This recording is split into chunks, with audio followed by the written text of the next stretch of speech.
मंडळी तर आज करायचे होते खारीक खोबऱ्याचे लाडू आणि इथं आमच्या आईनं खारका फोडतायत. ते झाल्यानंतर आहे ना, इथे खोबरं एकदम हे दोघं सुद्धा ना एकदम बारीक कट करून देत होते मला आणि हे ना किती काही काम असलं ना, तरी मला थोडी का होईना आम्हाला मदत करतात म्हणजे करतात. ही 1 किलोची ढेप होते आणि मला एकदम बारीक गूळ आहे ना, एकदम बारीक चिरायचा होता. तर मी ना तो एकदम बारीक चिरत होते.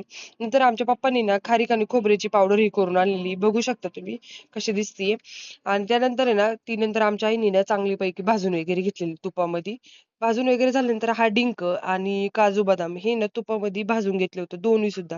त्यानंतर आहे ना ह्या दोन्ही यांची ना पावडर करून घेतलेली आहे आमच्या आईंनी आणि ना जे आपली खारीक खोबऱ्याची जी पावडर आहे त्याच्यामध्ये ना ही दोन्ही याची पावडर मिक्स केली होती. बघू शकता आणि नंतर आहे ना आपल्याला आता गुळाचा पाक करायचा होता. तर गुळाचा पाक करायचा होता त्यासाठी आपल्याला तूप लागणार होतं पहिलं. तर आमच्या आई तूप वगैरे टाकून घेत होत्या. ते झाल्यानंतर आहे ना आपल्याला जितके गोड लागतात किंवा कमी गोड लागतात त्यानुसार आपण गूळ टाकायचा. कारण काही-काहींना गोड पण हवे असतात, तर त्यांनी जास्त गूळ टाकला तरी काही हरकत नाहीये.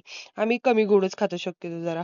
तर त्यानंतर आहे ना, आमच्या आई बघत होत्या, की कुठे काही अशा गुठळ्या वगैरे नाही राहिल्या ना, तर हा पाक अशा प्रकारे तयार झाला पाहिजे.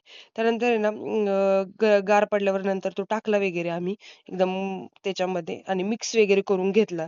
पूर्ण जी पावडर होती ती सगळी मिक्स करून घेतली. नंतर या दोघी बोलल्या, की "चला आता लाडू बांधायला घेऊया." तर लाडू वगैरे बांधून झाले. बांधत होते म्हणजे.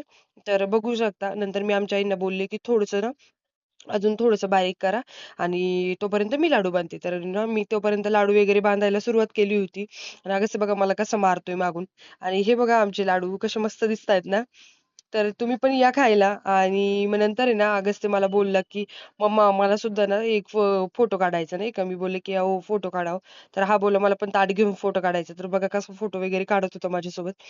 तर मला चारत सुद्धा होता नाही का. त्याला तर इतका आनंद झालेला का बरं बास रे बास. तर कसा वाटला माझा मिनी व्लॉग. भेटूया नेक्स्ट व्लॉगमध्ये.